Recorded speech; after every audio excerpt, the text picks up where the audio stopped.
Joining me here this evening in Dingle is Gaika from South London. Gaika is a critically acclaimed auteur, and his interdisciplinary work weaves together music, performance, visual art, technology, and writing. So, Gaika, to begin, your highly interdisciplinary work has interdisciplinary roots. Could you tell me a little bit about your journey from aeronautics to art school? So I went to university to study engineering. I was studying aeronautical engineering. I decided halfway through that I probably didn't want to design missiles for the rest of my life. Fair. And it just wasn't what I wanted to do. And I left and eventually found my way into art school. I guess the link was design, and the link was a kind of ability to speak to computers. And there was also this, in the background, there was also this, I was very much into music and very much into music culture, and putting on events was how I kind of funded my way through university. And so part of doing that was making all of the assets around that and using digital means to do so. And I guess I just kind of pulled all of these different skills and kind of disparate skill sets together to create what eventually led to what my practice is today. So it's kind of a mix of all of these things. And science was always a big deal in your house, right? Yeah, I grew up, my father was a scientist, and his friends were scientists, so I kind of grew up around research scientists and technology in a really kind of extreme way from very young. So again, that kind of informed a lot of the decisions I make as an artist, or along my journey. I was never afraid to get involved in technical things, because that was the first language that I spoke. And you have termed your music as Ghetto futurism. Could you unravel that for me? Yeah, I mean, it started as a kind of a flippant response. I kept on getting asked to define what my sound was, or define what my aesthetic was. People were like, it's clearly it's distinct. Is it Afrofuturism? Are you part of a canon of Afrofuturist artists? And for me, I don't know. I don't see myself as being necessarily connected to Sun Ra or any of that particular story, because for me it felt like, well, this is about leaving the earth, whereas my work is very much about what's happening here. And so I kind of said this, my work is ghetto futurist, as a kind of flippant response. But as I kind of dived into it, I realized that I kind of meant what I said, in that it is about stating that we, the people, the kind of not 1%, the people that live in anything that is relatively the ghetto, have a future. The mass of people, working class people, we have a stake in tomorrow. And this idea that, okay, the future is you get enough money to leave the earth, or you get enough money to live on a yacht in the middle of the sea. I find it grotesque. I find it inhuman.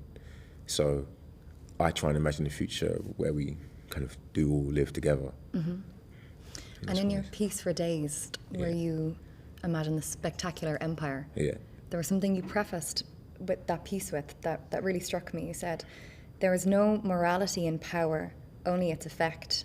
Authority is relative. I want to challenge authority. I want us all to." So what do you mean by that? I think fundamentally, I'm talking about the class system. Fundamentally, I don't see any reason why somebody should have more power than me just because. I don't, or should have authority over me just because. I believe in a meritocracy. And when I say I want people to challenge authority, I mean, for me, that means to consider meritocracy, to judge people based on merit, based on their action, based on, their morality towards or their morality or their sort of action towards some idea of common good, which I do believe in. I don't believe just because somebody is in authority that they are necessarily correct in their behaviour. I'd rather walk with my eyes open and judge people on what they actually do, and I think we all should. And tell me a little bit about how your activism and your art intertwine. It's hard to say because I cannot really separate them. So I don't imagine the two things as separate entities that are intertwined. It's sort of like asking someone how do their legs work with their arms. They just walk. So yeah, I just try and tell the truth with my work, and the truth is as I see it. I try to act upon that as well in my life outside of my expression. So they're the same thing, really. And tell me a little bit about GKZ. Yeah, that is my, I guess my business, or it's what I call a decentralized institution. It is, I have studios and gallery and just infrastructure in London around the kind of creation and promotion and production of artworks, right? Whether that be music, whether that be audiovisual art, whether that be visual art.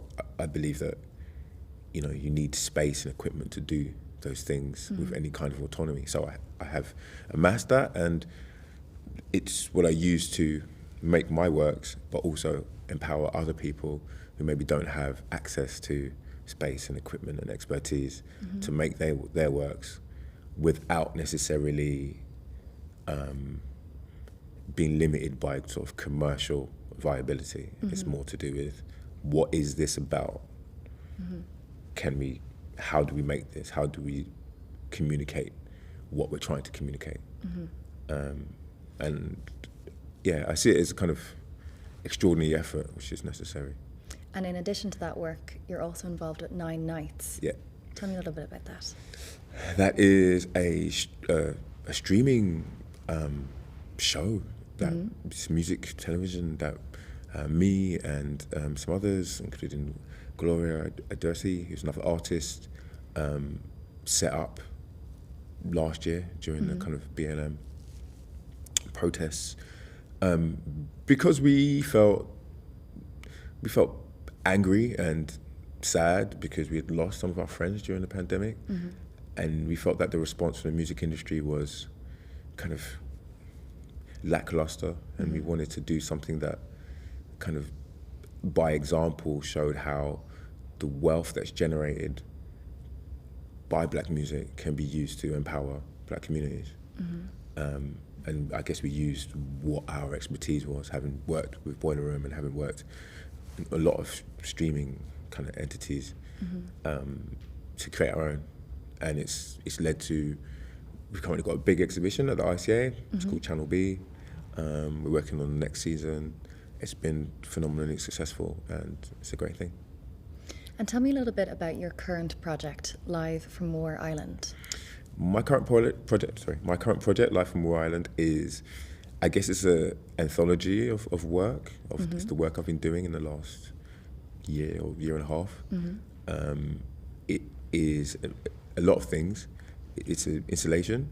It's like a structural audio-visual installation. That includes video, music, writing. I mean, there's a soundtrack that's released as a record. And then we're sort of making NFTs from it. So what is an NFT? An NFT is... Or what does it stand for? It stands for non-fungible token. And it's ultimately proof of ownership. It's a proof of ownership of anything really, of a digital asset, of cryptocurrency, of kind of whatever you like. And it's kind of an entry on a ledger on the blockchain.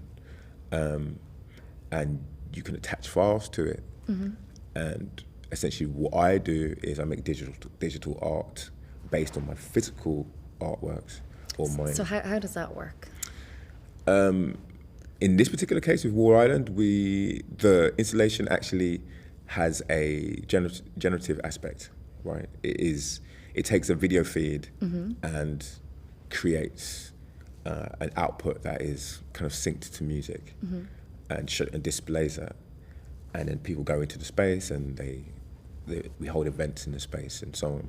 So you get this feedback loop of the image of people mixed with data that's coming on from the live stream in terms of like web analytics, and you create this loop which creates an image basically, and we would just record that and then create an NFT from that, mint an NFT from that, and essentially the aim is the performances that we have within the installation can become, the recordings themselves can become monetized for the artist in question. So I've taken something that started as part of my work, and I've tried to use technology to empower lots of other people with it. I think it's kind of symbolic of my attitude towards NFTs. In general, I'm interested in... So what is your attitude towards NFTs in general? I feel like it presents an interesting opportunity in terms of the fractionalized ownership of intellectual property. And it's a way to kind of close the distance, to kind of remove the power of the middleman somewhat, and bring you closer to your fans, or people who supporters, should I say, people that are invested emotionally in your work as an artist. I feel like there's a lot of language in the music industry around exploitation. We have the right to exploit your intellectual property in perpetuity.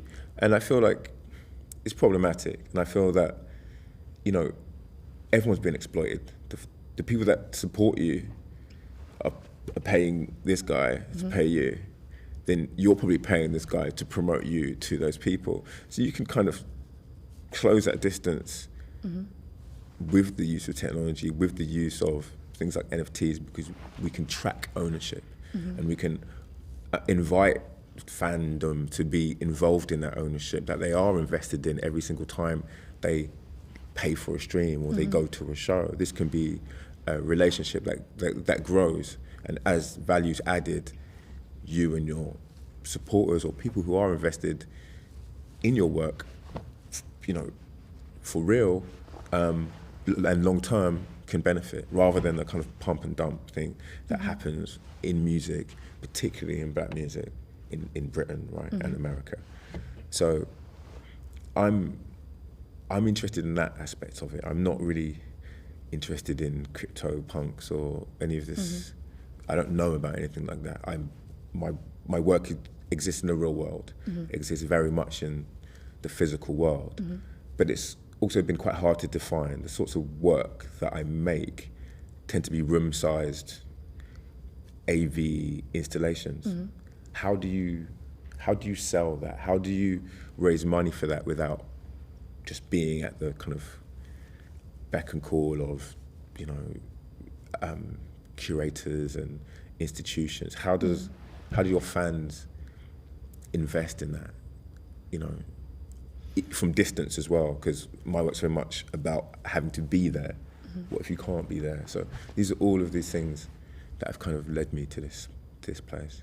And tell me a little bit more about the concept behind Live from War Island. Okay, so War Island in general, as I said, is this consideration of, I think, Britain at the moment, particularly London. I feel that Brexit and the pandemic double whammy have highlighted some of the kind of fault lines in governance. And I think one of the biggest ways that we witness those fault lines is gentrification. It's in the physical spaces that we inhabit, how people get pushed and pulled from place to place, and the action of kind of capital on people's lives. I think it's really apparent, and it's really I don't know, it's really horrific at the moment. And prior to the pandemic, I was touring a lot as a musician, so I wasn't necessarily in the city I grew up in for long periods. But now I have been, and I guess I had to make a work that was very much about that, what it feels like to be on the ground level in London right now. So somebody said to me, they'd read one of the written parts of it, and they said, everybody in your world seems to be deplorable in some way. And I don't agree. I just think I'm not someone that kind of is going to live in the kind of Harry Potter, like, you know, Buckingham Palace is what London's about, because it's not. You know, right now it feels like Miami circa 1985 or something. It's really like a bit kind of sleazy. And so I felt like, okay, how can you encompass this? So the installation is essentially like a physical recreation of towers of glass and steel and neon lights and people. But the way it works is, at least it's essentially a machine that creates value for people. So I call it an anti-gentrification machine. Through the use of technology, by being there, we're able to, and the performances are actually able to generate some sort of wealth for the people and not the other way around. So there's many moving parts to this. So it's a live installation, it's a record, and there also will be an NFT collection to be launched. Yeah. So tell me a little bit about the live installation. So that opened last week? No, that opened in October. In October? Yeah. It's at the ICA. At the ICA, so the Institute of Contemporary Art in London. Yes, it is. And I think if you go there, you will see large-scale kind of metal structures with kind of reflective glass and lights and screens and computers. It feels like being kind of, I feel like, in a server room in a bank or something. And I've kind of deliberately made it have that kind of process feeling, like something is whirring away. And then we have events in that space. We put on parties and performances and whatnot. And that's running until the end of January? Yes, it is. And then the record release, when does that come? That comes at the end of January. So currently, if you go to War Island, that's the only place you can hear the record. It's on headphones inside the space. But I'm going to put the soundtrack, the music out on general release at the end of January. And the NFT collection? Comes out next week. On the 1st of December? It comes out on the 1st of December. So tomorrow? Tomorrow. Tomorrow. fact. Yes. So to close us out, we're going to take a sneak peek of a preview of Live from War Island. Gaika, thank you so much, and the very best of luck tomorrow with the release and with the release of the record in January. Thank you so much.